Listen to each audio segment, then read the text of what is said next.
Corintios capítulo 5, o sea que si ustedes pueden ir allí en sus Biblias a 2 Corintios capítulo 5, podemos estudiar lo que yo he llamado viviendo a la luz del tribunal de Cristo, viviendo a la luz del tribunal de Cristo. Vamos a leer los versículos 9 y 10 de 2 Corintios capítulo 5 y luego tener un momento de oración. Por tanto, procuramos también, o ausentes o presentes, serle agradables, porque es necesario que todos nosotros comparezcamos ante el tribunal de Cristo, para que cada uno reciba según lo que haya hecho mientras estaba en el cuerpo, sea bueno o sea malo. Señor, queremos suplicarte que esta porción de tu palabra inspirada, tu palabra enviada por tu Espíritu para beneficio nuestro, tenga tal cabida en nuestras almas que nos conceda vivir, fuerza para vivir a la luz del tribunal de Jesucristo. Permítenos asimilar la enseñanza, permítenos ser honestos al punto de aplicarlo a nuestras vidas, cada uno de nosotros, como corresponde. Gracias, Padre, por tu palabra. Qué regalo es ella para nosotros. Gracias por hablarnos esta mañana. Continúa, oh Dios, porque es tu voz la que queremos escuchar. En el nombre de Jesús. Amén.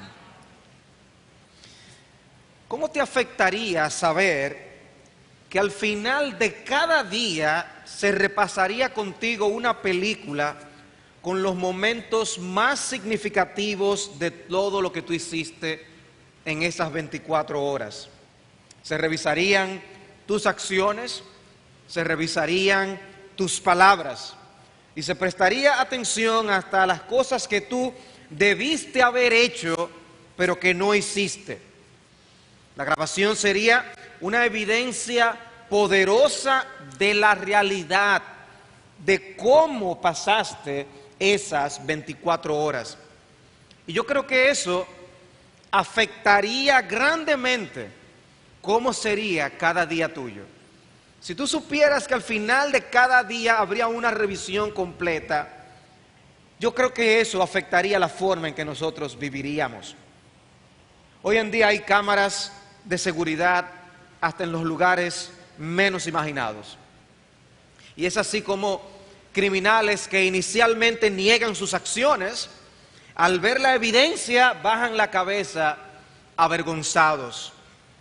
Si tan solo se hubieran imaginado que luego esa película iba a ser presentada y que sus argumentos y excusas quedarían deshechos, posiblemente no hubieran hecho lo que hicieron. En estos días, con estas muertes, se han presentado fotografías y videos que muestran lo que ha acontecido con la policía, con pistola en manos y ajustes de cuentas y cosas semejantes, con algunos reos que habían escapado, cómo los ejecutaron. Todo eso está registrado en fotografías y en videos. Y vemos cómo los atrapan y ellos cubren sus rostros como para no ser vistos por la sociedad en vergüenza. Y mi pregunta inicial obviamente es solo una suposición. No tenemos una revisión final en el día de lo que ha acontecido en esas 24 horas. Sin embargo, la verdad de que todos compareceremos ante el juicio de Dios está aquí en las Escrituras. Eso es verdad. Todos daremos cuenta a Dios por nuestra vida en aquel gran día. Y eso debe afectar de manera poderosa la manera en que vivimos. Y esa es mi preocupación en la tarde de hoy. Que el que nosotros supiéramos que hay un juicio al final de nuestra vida, en el que cada uno de nosotros estará frente a Cristo, debe ser algo que modere y guíe lo que nosotros hacemos día tras día. Es necesario que todos comparezcamos ante el tribunal de Cristo. Lo primero que yo quiero que veamos, por tanto, es la realidad del tribunal de Cristo. Hacernos conscientes de la realidad del tribunal de Cristo, verlo en las Escrituras. ver que es hacia allá que nos dirigimos. Habrá un juicio final y es llamado el día de Dios, es llamado el día de Cristo, como si se dijera, bueno, ahora ustedes están viviendo como ustedes han querido, pero vendrá un día en el que tendremos que dar cuenta, ese día será el día de Dios. Puede la gente vivir como si Dios no existiera, pero un día se van a ver cara a cara con el Señor Jesucristo y van a tener que dar cuenta por sus hechos. Hay un juicio final, dice Pablo en Hechos 17:31, por cuanto ha establecido un día en el cual juzgará al mundo con justicia por aquel varón a quien designó, dando fe a todos con haberle levantado de los muertos. O Pablo, una vez más, en Romanos 2, versículo 5, por tu dureza y tu corazón no arrepentido, atesoras para ti mismo ira para el día de la ira. Oigan cómo lo llaman, el día de la ira y de la revelación del justo juicio de Dios.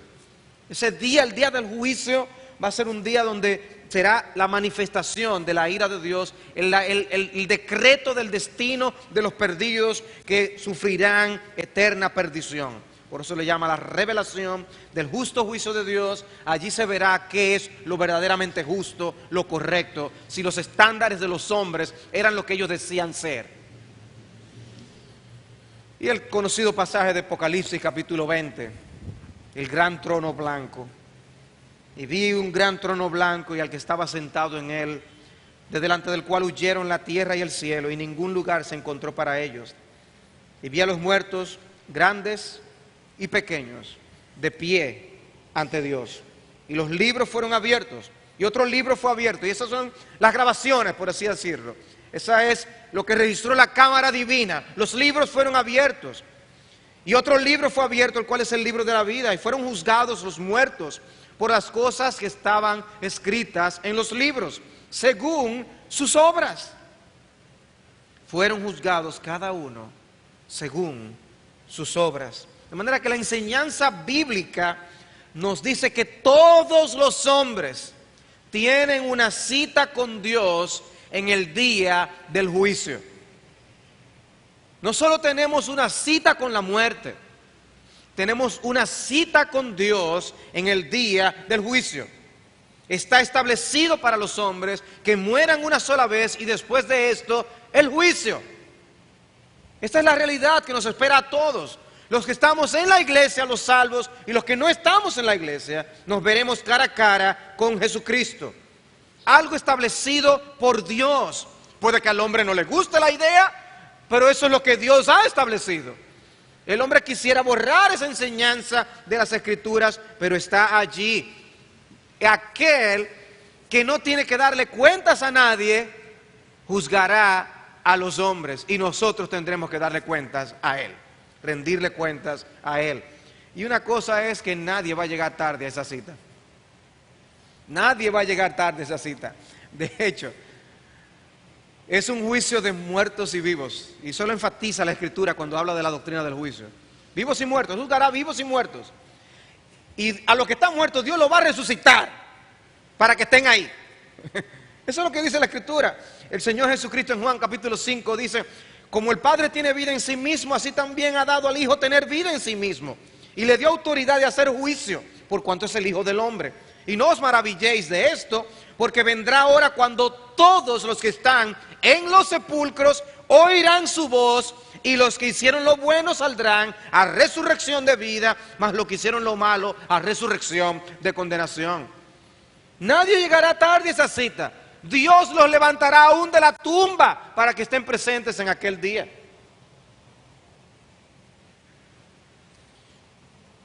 Pero veamos la manera, y quisiera que busquen en Romanos capítulo 14, cómo Pablo afirma que Jesucristo juzgará a vivos y muertos. Y quiero que observen el contexto de instrucción a la iglesia de Roma y cómo aún él usa esta doctrina para traer enseñanza a los romanos, a los hermanos en Cristo que estaban en Roma. Romanos capítulo 14, versículos 9 al 12, dice: porque Cristo para esto murió y resucitó y volvió a vivir, para ser Señor así de los muertos como de los que viven. Pero tú, ¿por qué juzgas a tu hermano?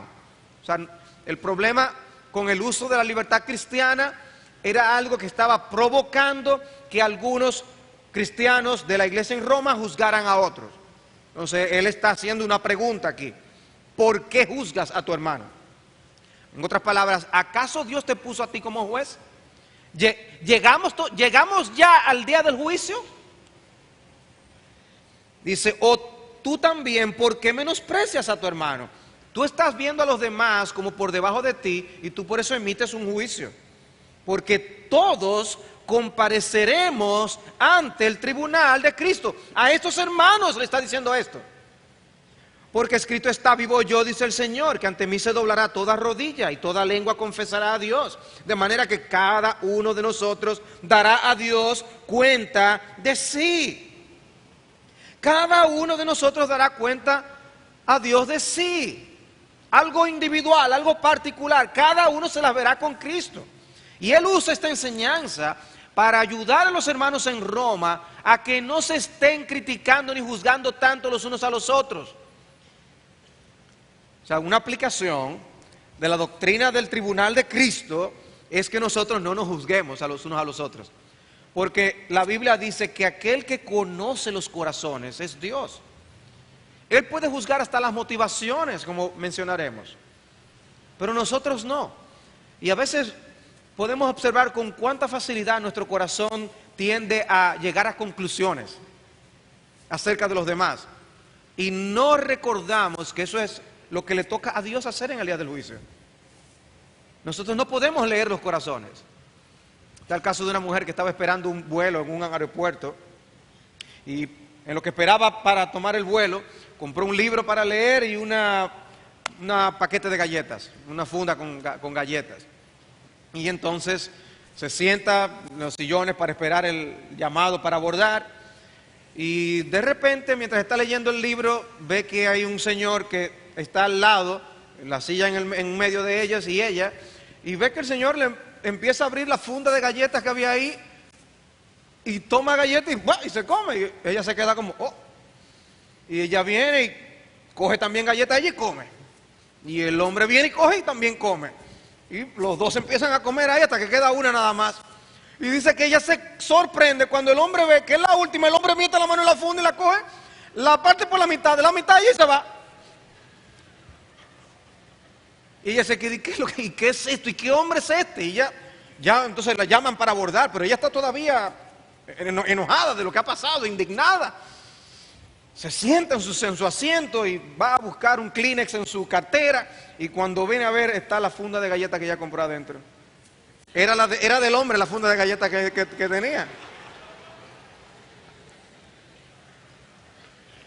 Nosotros juzgamos cosas muchas veces de la misma forma.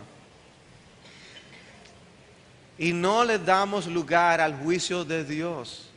Antes de tiempo nos convertimos en jueces. Pero Pablo vio la necesidad de traer esta lección a los hermanos en Roma basado en la doctrina del juicio. Y lo que yo quiero utilizar es el texto de 2 Corintios para traer otra lección, algo que nosotros necesitamos aprender a la luz de esa misma doctrina. Se aplica al hecho de juzgarnos y criticarnos los unos a los otros, pero se aplica también en nosotros tratar de vivir vidas agradables a Dios, que es el punto de nuestro pasaje. ¿De quiénes entonces está hablando Pablo en nuestro texto? En 2 Corintios capítulo 5, versículos 9 y 10. ¿De quién está hablando allí? Bueno, él está hablando también de creyentes. Está hablando a creyentes, a los corintios. Y Pablo habla aún de nosotros, o sea que él se incluye de lo que él está diciendo. O sea que él está hablando específicamente de Pablo y de los corintios, pero es una enseñanza que nos abarca aún a nosotros de paso.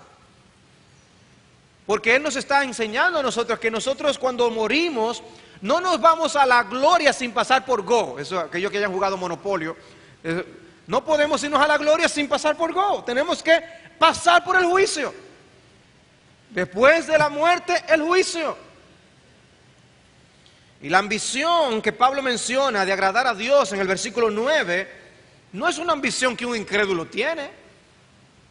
En el versículo 6 él habla de que nosotros andamos por fe y no por vista. Esa fe no es la fe de un incrédulo, es la fe de un creyente.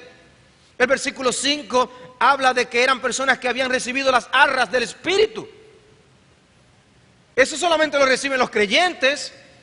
Y lo que dice a partir del versículo 11 confirma que está hablando de cristianos. Son testigos del ministerio de reconciliación. Ahora Dios dice por medio de su pueblo, reconciliados con Dios. Está hablando de creyentes. ¿Quiénes entonces formarán parte de este tribunal de Cristo que específicamente está mencionando Pablo aquí? Los cristianos. Tú y yo. Todo cristiano va a comparecer ante el tribunal de Cristo. Eso en los libros de doctrina lo llaman el juicio general de Dios. Obviamente, una cosa ocurrirá con los incrédulos, donde serán resucitados para condenación, y otra con los creyentes, serán resucitados para vida. Pero nosotros iremos al tribunal y daremos cuenta a Dios por nuestras obras. ¿Y qué cosas tomará Dios en cuenta en aquel día? ¿A qué le llama Dios la atención? ¿En qué tendrá Él interés en ese día? Bueno, la Escritura abunda en el punto, y nuestro pasaje lo confirma, de que Dios observará nuestras obras, evaluará nuestras obras. Pero para que no nos confundamos con la palabra obras, debemos saber que ese término no se limita a acciones tangibles específicas, sino que abarca pensamientos, palabras y aún intenciones. Por eso, 1 Corintios 4:5 dice: así que no juzguéis nada antes de tiempo, hasta que venga el Señor, el cual aclarará también lo oculto de las tinieblas y manifestará las intenciones de los corazones, y entonces cada uno recibirá su alabanza de Dios. ¿Ven? Será un día de manifestación. Será un día donde las cosas que estaban en oculto vendrán a la luz. Los ladrones tratan de hacer las cosas a escondidas. Algunos roban en oscuridad, se visten de negro para que no los vean ni los identifiquen, se cubren sus rostros. Pero a todo esto Dios está viendo claramente lo que está pasando. Otros lo hacen con documentación oculta. No son ellos invisibles, pero su manejo es invisible ante los hombres. Difícil de detectar, pero la verdad es que es claro todo lo que han hecho ante la vista de Dios, porque Dios es omnisciente. Él sabe todo lo que tú y yo hacemos, Él sabe lo que tú y yo pensamos, Él conoce nuestras motivaciones, Él lo sabe todo, y ante Él nosotros daremos cuentas. O sea que nosotros podemos pensar que en ocasiones estamos solos, pero la verdad es que nunca estamos solos. Siempre estamos en la presencia de Dios.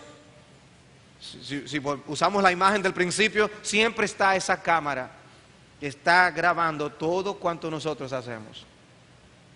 Pero es una cámara especial, porque es una cámara que puede discernir nuestras emociones, puede discernir nuestros deseos, puede discernir nuestros pensamientos. Ese es nuestro Dios. Dice Eclesiastés 12:14, porque Dios traerá toda obra a juicio, juntamente con toda cosa encubierta, sea buena o sea mala.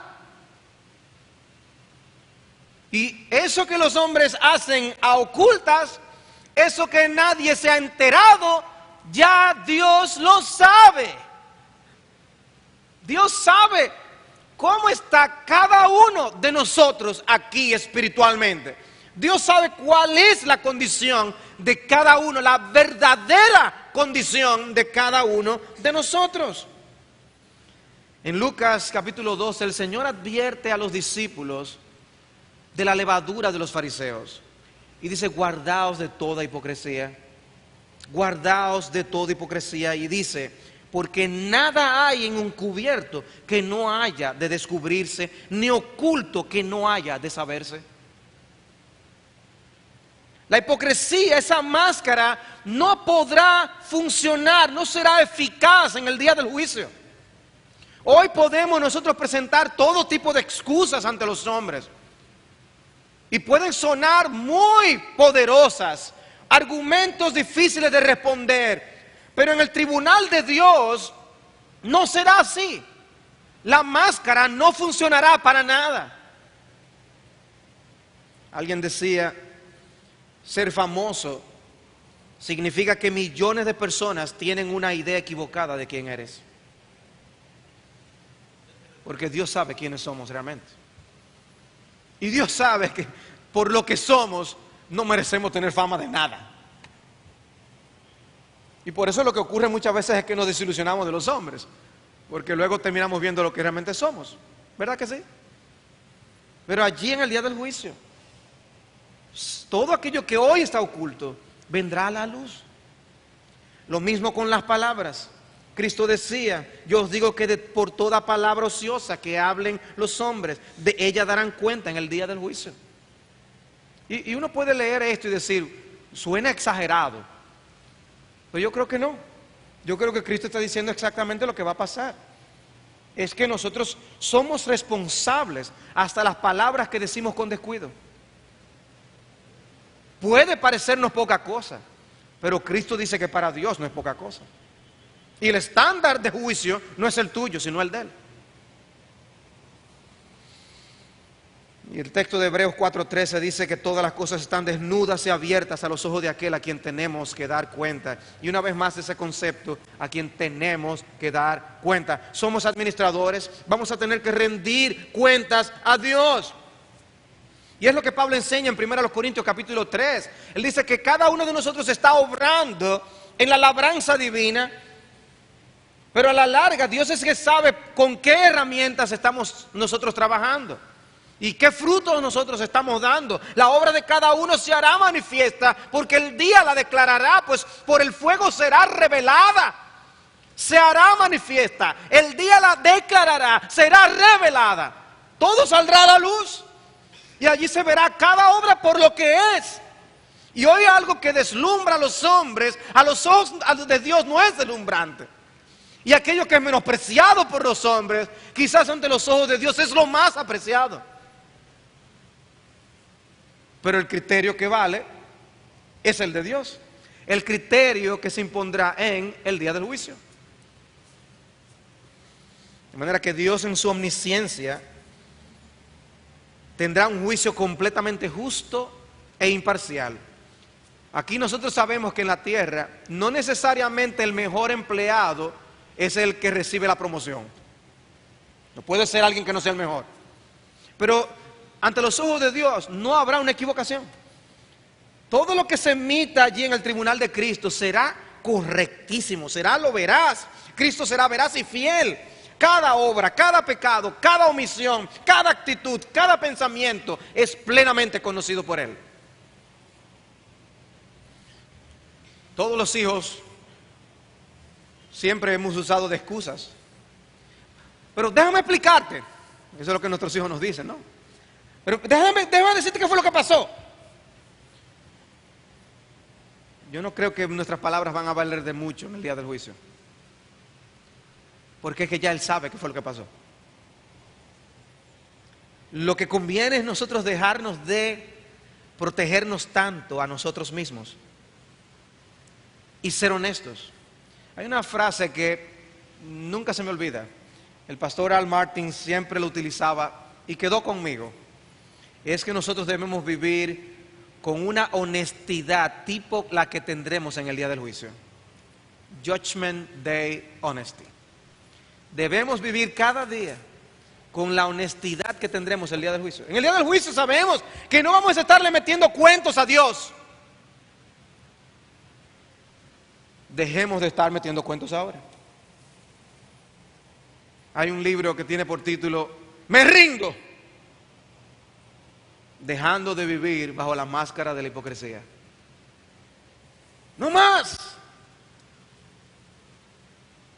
Vivir con la honestidad del día del juicio, cada día, ante nuestros hijos, ante nuestras esposas, esposos, ante nuestros hermanos, en el mundo en que vivimos, no tenemos que andar con una máscara.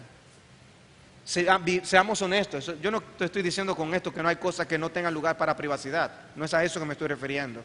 Es al punto de no, con propósito, tratar de representar una imagen que no es tergiversada de nosotros mismos, porque en el día del juicio será como es. Será como es. Obviamente, este tribunal para los cristianos no tiene la implicación de que los creyentes menos fructíferos serán sacados del cielo y conducidos a perdición eterna. O sea, los creyentes que lleguen al tribunal de Cristo nunca serán enviados al infierno, porque ya Cristo pagó por sus pecados. Ese no es el punto allí. No es un juicio de condenación, es un juicio de evaluación. Y hay cosas que yo no entiendo, pero la Biblia dice que sí ocurrirá. La Biblia dice que sí, nuestras obras serán revisadas. Y habrá lágrimas ante las cosas que sean reveladas por lo que son, que no debieron ser. Yo no lo sé. Lo que Dios sí dice es que cada lágrima será enjugada por Él. O sea que si vamos a llorar por eso, Él va a enjugar cada una de nuestras lágrimas. Y lo que sí sabemos es que no vamos a estar haciendo nosotros redención por nuestros propios pecados. Ya Cristo hizo redención por todos ellos. Ese no es el punto a tratar. Se trata de la vindicación de la justicia de Dios. La vindicación de la justicia de Dios. Que Dios sea presentado el justo en todo. Pero cada quien rendirá un reporte personal ante Dios. Un reporte personal ante Dios. A veces yo veo a los padres que deberían aparecer en el récord de notas del colegio. Porque yo les veo afanados haciendo la tarea de los hijos. Y yo pienso que deben poner la nota al papá. El récord está como mal, ¿no? Es el papá que tiene que llevar la nota. Porque los papás es que están haciendo la tarea.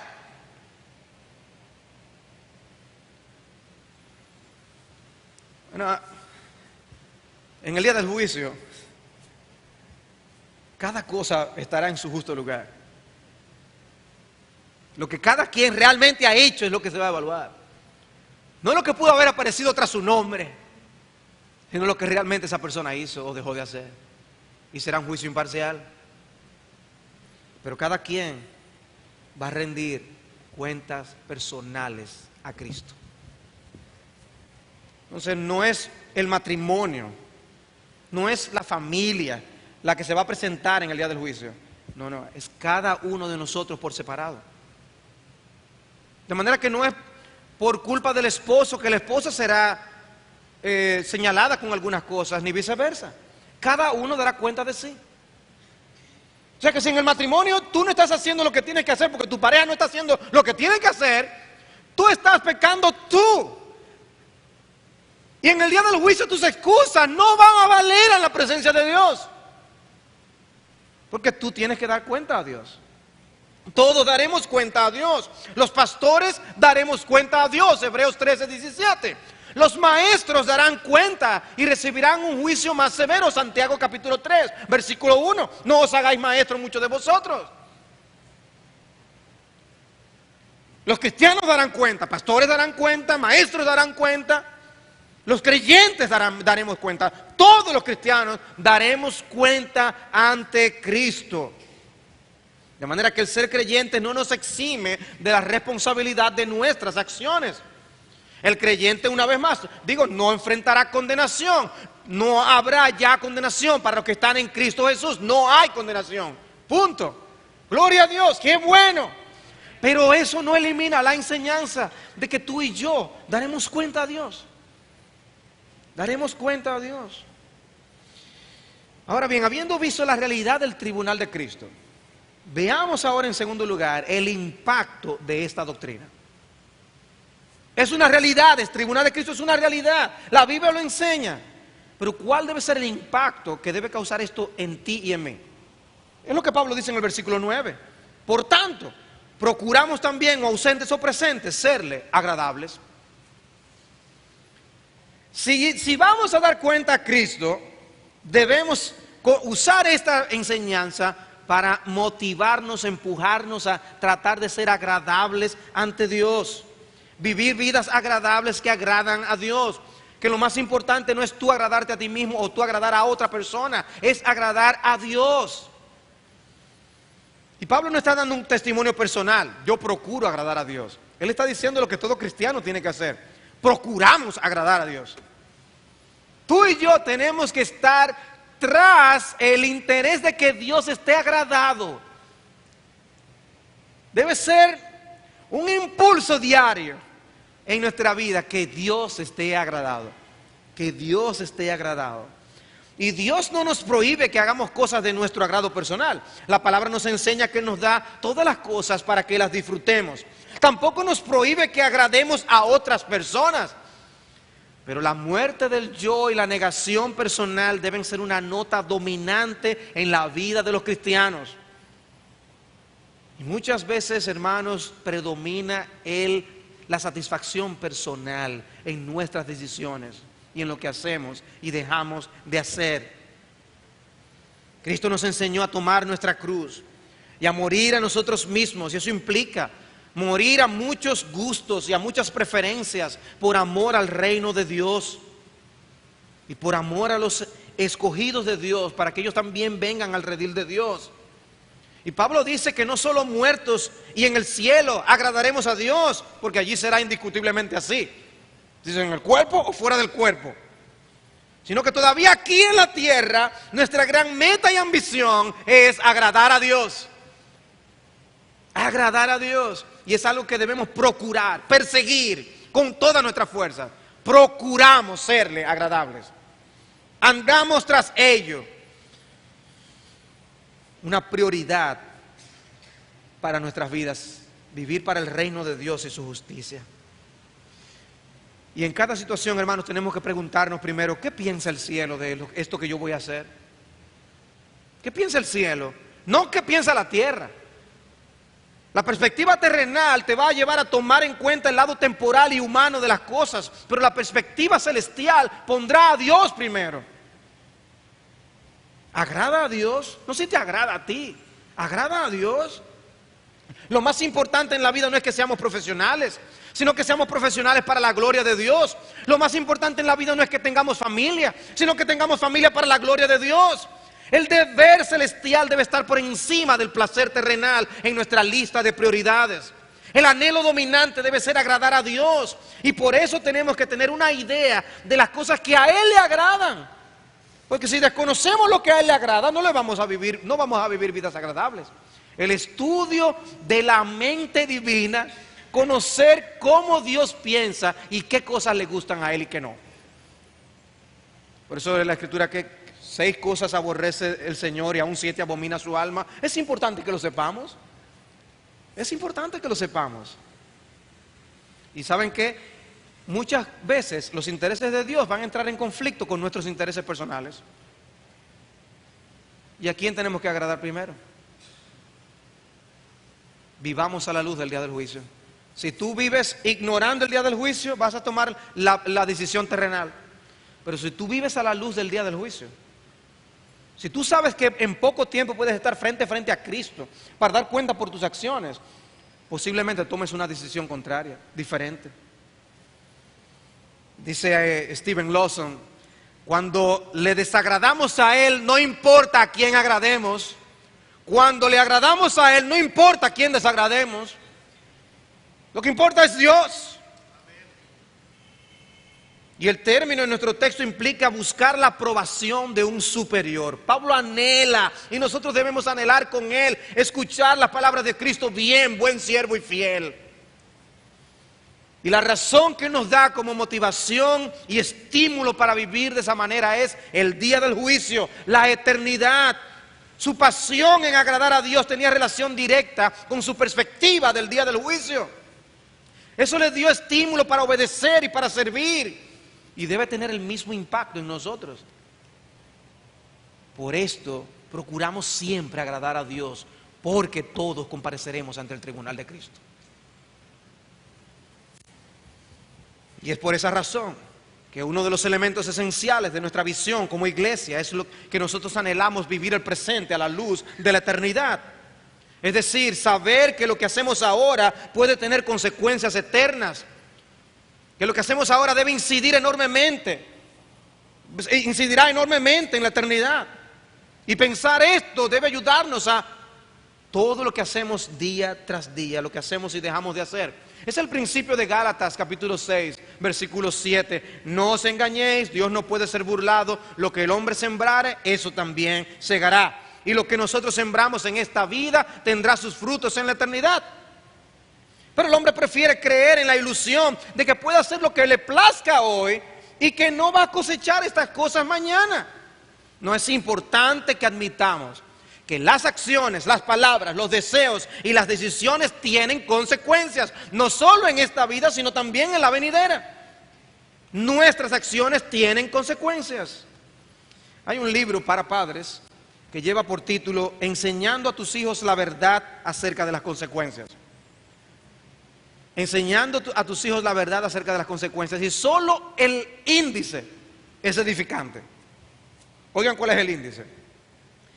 La verdad acerca de las decisiones, las consecuencias de la indiferencia. Si tú no tomas decisiones, en el momento que tienes que tomar decisiones y eres indiferente, habrá consecuencias. La verdad acerca de la salvación, las consecuencias del rechazo. Rechazar a Cristo tiene consecuencias eternas. La verdad acerca de la humildad, las consecuencias de la arrogancia. El libro de Proverbios abunda en esto. ¿Qué ocurre? ¿Cómo es la caída del hombre cuando es alguien arrogante? Nos damos más duro. La verdad acerca del perdón, las consecuencias de la culpa. La verdad acerca de vivir con gracia, las consecuencias de la amargura. La verdad acerca de la oración, las consecuencias de la independencia. La verdad acerca del contentamiento, las consecuencias del caos interior. Cuando tú no tienes contentamiento, tienes un caos interior y eso trae un montón de consecuencias. La verdad acerca de la realidad, las consecuencias del engaño. Puedes tratar de vivir engañando a todo el mundo, pero habrá consecuencias. La verdad acerca de la generosidad, las consecuencias de la acumulación. Tú vives para ti, para ti, para ti, para ti, eso trae consecuencias. La verdad acerca de la disciplina. No tienes una vida disciplinada, las consecuencias del descuido. La verdad acerca de la pureza, las consecuencias de transigir y doblegarse, como se nos enseñó esta mañana. La verdad acerca de la pasión, las consecuencias de la apatía. Cristo quiere que le sirvamos con pasión, pero si tú eres apático con las cosas de Dios, eso tendrá consecuencias. La verdad acerca de las recompensas, las consecuencias de ser cortos de vista. No vemos las recompensas que Dios nos ha prometido y por lo tanto no somos estimulados. Eso tendrá consecuencias. Y la verdad acerca de la perseverancia, las consecuencias de rendirse. Y muchos están casi a punto de llegar y se rinden en el camino y no llegan. La diferencia fueron unos pocos metros. Hermanos, nuestras acciones tienen consecuencias. Y nos veremos en el día del juicio con Cristo. Y daremos cuenta por lo que hicimos aquí en la tierra. Y una de las cosas que ese autor enseña es que las recompensas son excitantes para Dios. Y que si son excitantes para Dios, deberían serlo para nosotros. Oigan lo que dice, por ejemplo, Cristo en Mateo capítulo 5. Bienaventurados sois cuando por mi causa os vituperen y os persigan y digan toda clase de mal contra vosotros mintiendo. Gozaos y alegraos, porque vuestro galardón es grande en los cielos. Porque así persiguieron a los profetas que fueron antes de vosotros. ¿Por qué Cristo dice vuestro galardón es grande en los cielos? Para que nos animemos, para que realmente podamos perseguir esa bienaventuranza y anhelar una bienaventuranza así. Amad pues a vuestros enemigos y haced bien y prestad, no esperando de ello nada, y será vuestro galardón grande, y seréis hijos del Altísimo, porque Él es benigno para con los ingratos y malos. El Señor, ¿qué está diciendo en estos textos? Es estimulándonos a que debemos hacer lo que tenemos que hacer por recompensas venideras. Eso no es ser mercenarios, amados hermanos. Es anhelar lo que Dios mismo ha prometido. Debemos anhelar recibir esas recompensas de Dios. Guardaos de hacer vuestra justicia delante de los hombres, para ser vistos de ellos. De otra manera, no tendréis recompensa de vuestro Padre que está en los cielos.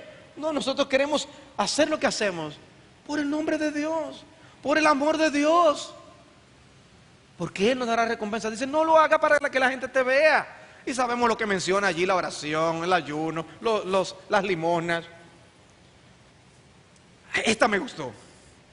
Mateo 10:41. El que recibe a un profeta, por cuanto es profeta, recompensa de profeta recibirá.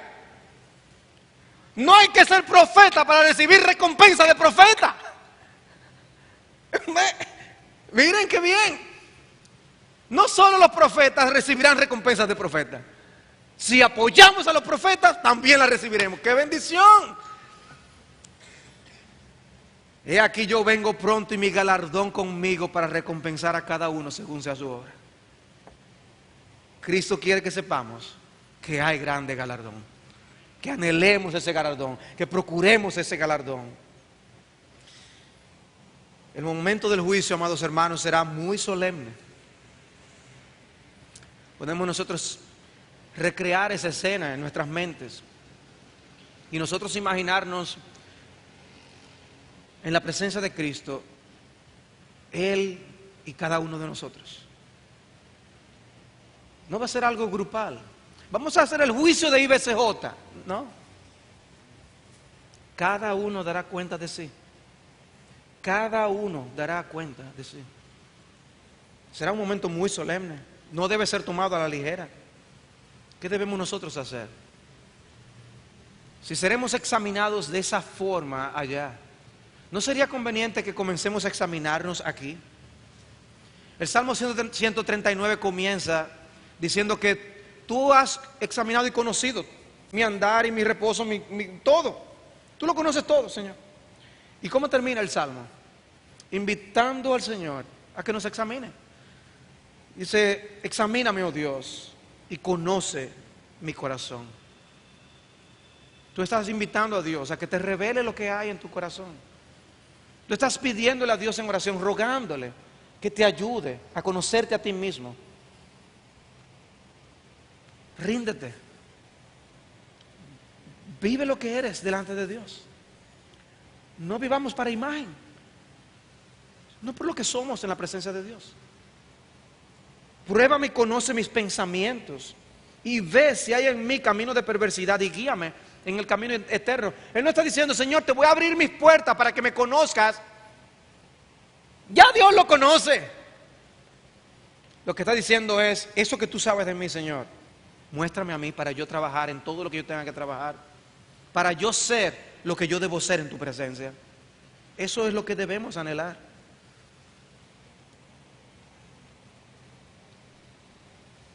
Todo el que ha cantado en un coro sabe lo que puede pasar si a nosotros se nos olvida la letra, si se nos olvida la música, un pedazo. Siempre está la opción de hacer mímica. Y mucha gente ni cuenta se da. Pero cuando se canta un solo, eso no es así. En ese día nosotros no vamos a estar en un coro, vamos a estar un solo. Un solo en la presencia de Cristo.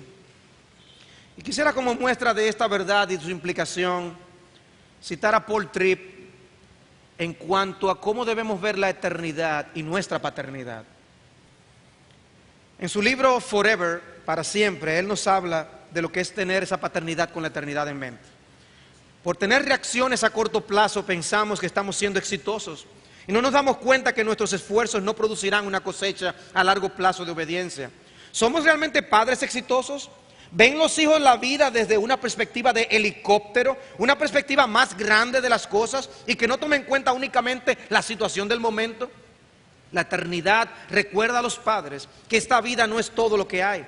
Coloca ante nosotros la verdad de que esta vida presente no es el destino final de nuestros hijos, sino una preparación para un destino final. La existencia del para siempre fuerza a los padres a reconocer la inescapable conclusión de que la vida tiene consecuencias. Nuestras acciones y decisiones tienen un significado más grande que lo que sus resultados presentes nos dicen. Las inversiones que hacemos y las decisiones que tomamos, todos tienen consecuencias eternas. No podemos tomar lo que la Biblia dice en serio y entregarnos al materialismo egocéntrico y orientado al placer de la cultura occidental, que esencialmente enseña que la vida se trata de jugar y que la persona que tenga la mayor cantidad de juguetes gana. El hecho es que la vida tiene un argumento, y el argumento, creación, caída, redención, destino, nos mueve a todos hacia un destino. Tenemos que mirar a través de los largos lentes de la eternidad para entender a lo que Dios nos ha llamado como padres. Y luego Él nos hace estas preguntas.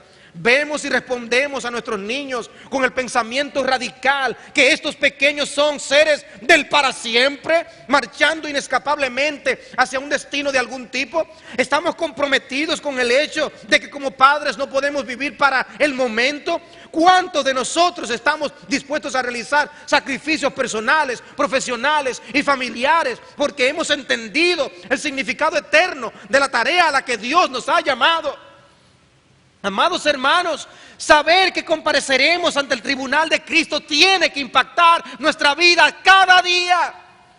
Para los tesalonicenses, la esperanza eterna les llevó a no trabajar y pecaron contra Dios. Y Pablo dice, no, debe ayudarnos a trabajar mejor, porque nuestro trabajo en el Señor no es en vano. Debe causar una perspectiva de la vida y de nuestras acciones que sea diferente, amados hermanos. Desarrollemos una mentalidad de peregrinos. Soy peregrino aquí, mi hogar lejano está. Vivamos más conscientes de la eternidad. Pongamos la mira en las cosas que no se ven, en las eternas, porque las que no se ven son eternas. Las temporales son las que están constantemente ante nuestros ojos. Oh, que el Señor nos ayude. Oh, que el Señor nos ayude a vivir cada día conscientes de que la cámara está grabando, la cámara está filmando. Oh, que Dios nos conceda, por esa razón, procurar en nuestros matrimonios, en nuestras familias, en nuestra vida en general, en la iglesia, ser de agradables, vivir para agradarle a Él.